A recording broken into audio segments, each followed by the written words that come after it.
No, I mean, it was a good match, a good fight, particularly in the third. Things got a little bit complicated with the blister, and that was bothering me for a bit. But I ended up the match well, moving well and playing a great tiebreak. Obviously, atmosphere was electric, especially in that third set. He was close to win it, so the crowd got involved, and it was. Not much fun for me. Of course, it's never easy, but I try to stay calm and do what I need to do, and I think I've done that in a really good way. We'll take a couple of minutes back. Yeah, well done. What is it like when you go from playing, in Chartres when it's so big and the crowd's so far away, to being in a much more intimate setting like that in Lenglen against that opponent, or really any French opponent, when they're right on top of you? Yeah, you can feel the difference. The crowd is very close, but that's what makes this court, Suzanne Lenglen, really interesting, and for the players as well, and for the crowd, because everything is so, I guess, more intimate and loud as well. And I always felt like in the past that. Suzanne Lenglen get very loud. I think also because the fact that you're experiencing the match from up close gets you involved even more. And I feel like there's even more, I guess, younger people, more children. That's what I noticed, and so it was fun. Look, I haven't played in Suzanne Lenglen too many times in the last whatever years, so it was good. It was good to experience this. And Novak, congratulations. Also, just wanted to ask you how different the conditions were. Today the sun's out, it's warmer compared to the other day under the roof, it's cold, and how that kind of affects the rhythm of a match. Well, it's nothing that we as tennis players are not used to, experiencing this adaptation constantly day after day that can be completely different. Clay is a live surface, so to say, and it responds and reacts to any slightest changes of temperature and weather and wind and everything. So you just have to be constantly alert and flexible enough to be able to adapt to the conditions. Obviously, same for both players, but it is challenging. No doubt about it. But it's something that we're used to when it comes to Paris as well. The weather is quite unpredictable generally. Can be very cold and can be very warm, which affects the ball bounce. It affects how the ball travels through the air. And again, it depends as well who you play against. So you just have to be ready for anything. Hi, Novak. Could you tell us a little bit about your bike ride in Paris? Is that something you've done before, or you like to do on days off, say? Or is that part of just a general,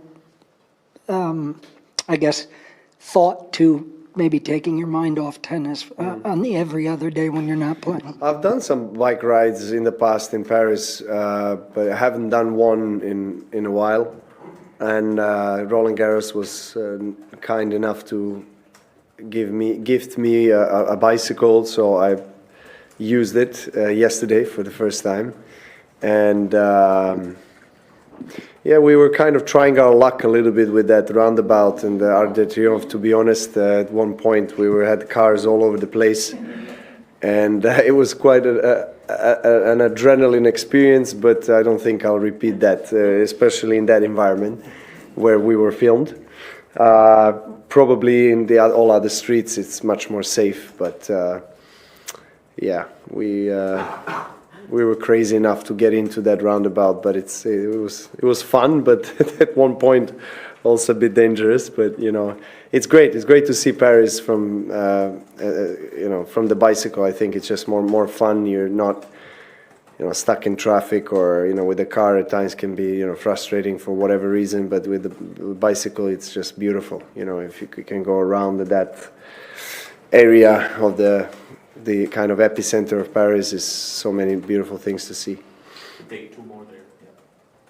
Excuse me if I ask about your health. I just wanted to know how your foot is and if it's troubling you, and how do you try to recover after a match like this?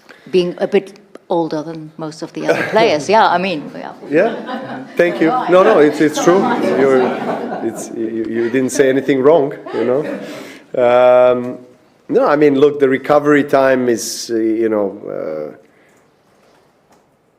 is not much longer. I feel like. I mean, I'm pretty fit at the moment. I don't feel like I have any major issues.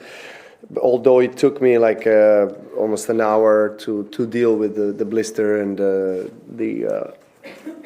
the bleeding that I had, so they had to use the injections and draw the blood out and then inject something to dry out the blister. So that was, not really a pleasant process, but it is something that anyone who has blisters that are bleeding has to do it. So that's why I'm also late with you guys, and I'm sorry for that. But I don't think it's going to be an issue for me to recover. I mean, 3 hours was a lot of running, straight sets, but 3-hour match is a good 3-hour 3-hour session. And good thing about slams, obviously, you have a day in between. So plenty of time to recover and get ready for next one.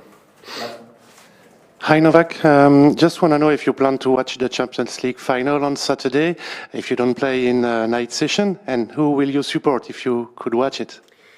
It's going to be PSG that I will support, and I will definitely watch it if I'm not playing night session. Yeah, that would be nice.